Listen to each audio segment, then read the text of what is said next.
ISO Superpole Race at the 2025 Australian round. 10 laps are go. Another good start from Alvaro Bautista from the second row of the grid, trying to make ground as they head towards turn number one. Toprak Razgatlioglu has lost out to Andrea Iannone and to Alvaro Bautista, and there might have been contact on the way into turn one as well, but Toprak has managed to hold station in fourth position. Danilo Petrucci directly behind him. Looked as though Scott Redding lost out in the early skirmish there. Remember, Redding started sixth on the grid, and it looks as though he has dropped behind Michael van der Mark. He's trying to recover now, having already got back in front of Andrea Locatelli. Andrea Iannone trying to stick with Nicolo Bulliger. He attempted Bautista's very wide, and Toprak Razgatlioglu's gone straight on as well at Miller Corner, one of the big pinch points on this circuit in Phillip Island, and Razgatlioglu only now rejoining Bautista behind him on track, doing so as well. And a crash in the background as well. It looked like Taz McKenzie and maybe Nagashima as well. Garrett Gerloff down. Gap to the points-paying positions for Razgatlioglu, 6 seconds. 6 seconds with 9 laps to go. It's a tall order for him to get back in the running for a place on the front 3 rows of the grid for race 2 this afternoon. And all of the aces being held this weekend thus far by Nicolo Bulliger. But this is the closest we've seen anyone go with Bulliger. Andrea Iannone sticking right with him, just 0.2 of a second, that gap. And this fight between Petrucci and Redding, that was for fourth. Oh, that's Alvaro Bautista. That's the exit of Siberia. So Bautista trying to recover ground and following the tyre tracks of Toprak Razgatlioglu has come to grief on lap 2. Look at the Marshall's vests and the amount of wind that's blowing through there, and obviously for Bautista you have to push as hard as you can to try and get back into the top 9. The crash there is a mistake, but the mistake is lap 1.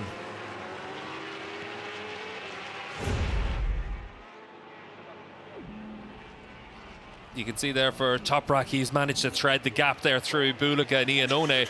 But we saw Toprak struggle into turn 4 a few times through the course this weekend so far. This is such a lucky escape for both Bulliger and Iannone, and then especially obviously Toprak as well.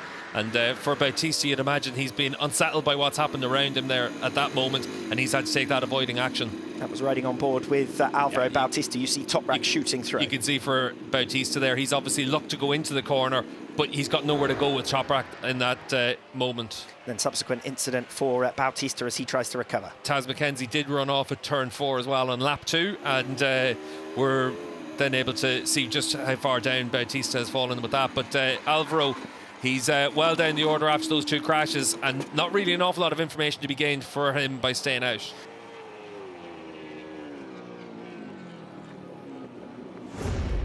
As we watch Petrucci versus Redding at the moment, just 1/10 of a second separating the two of them in that race for 3rd place. We'll see if Redding is close enough to have a go into Miller Corner on lap number 4. Bulliger now beginning to gap Iannone at the head of the field. Petrucci still holding station ahead of Scott Redding as they go side by side for 5th position. Van der Mark versus Locatelli, and Andrea Locatelli starting to show a little bit of the form that he did here with 2 podiums in Phillip Island a year ago. Alex Lowe's following him through now and up into 6th position. The track specialist and 3 times winner here in Phillip Island. Yeah, good opportunistic move there from Lowe's, and Sam Lowe's comes through, and Michael van der Mark as well. And Phillip Island's a place where if you lose that bit of momentum, you're vulnerable for a few corners.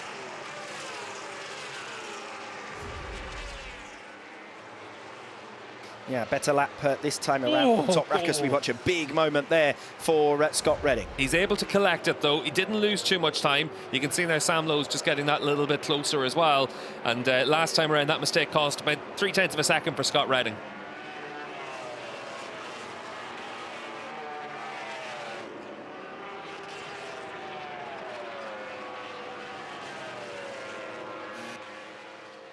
Van der Mark tumbling back last time around is now down to 12th position. Bassani consolidating 9th place with a new personal best last lap around. So it does look as though it'll be Montella and Bassani who take those last 2 spots on the 3rd row of the grid, capitalising, of course, on the non-score for Razgatlioglu and Bautista. And if that's the case, Bermuda will be pretty happy with 7th and 9th. 2 bikes up there inside the top 9 positions in the Superpole Race, and 2 bikes on the 3rd row of the grid for race 2. Better than we generally see from Axel Bassani in the Superpole Race format as well. He's looked so much more comfortable on that Bermuda machine, on the edge of the tyre through the corners, especially fast corners, he's been very strong with that package. So I think he's definitely feeling that the change from the Kawasaki to Pomoda has helped him a lot. Sam Lowe's having a real go here at Scott Redding. We just caught a glimpse of them in the background of the shot, and there they are. They're not close enough to Petrucci to challenge for a podium position. They are going to go head-to-head to the line here for 4th place. Nicolo Bulliger has dominated proceedings here in Phillip Island. He makes it 2 out of 2 with victory in the Superpole race.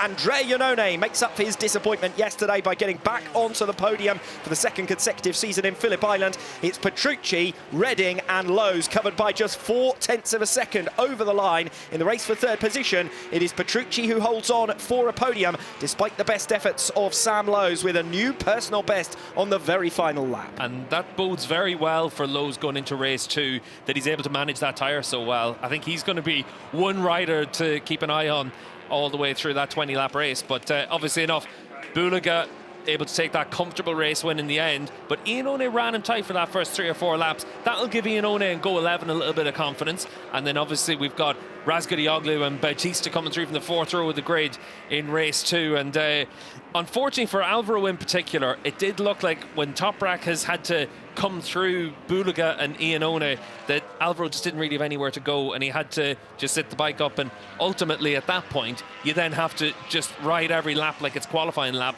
and he has another crash at Siberia. But for Alvaro, it all stemmed back to that lap 1 instant. And frankly, we've seen Toprak Razgatlioglu cross the line in 12th. Even if Bautista hadn't had the 2nd spill, he wasn't going to make it into the points either.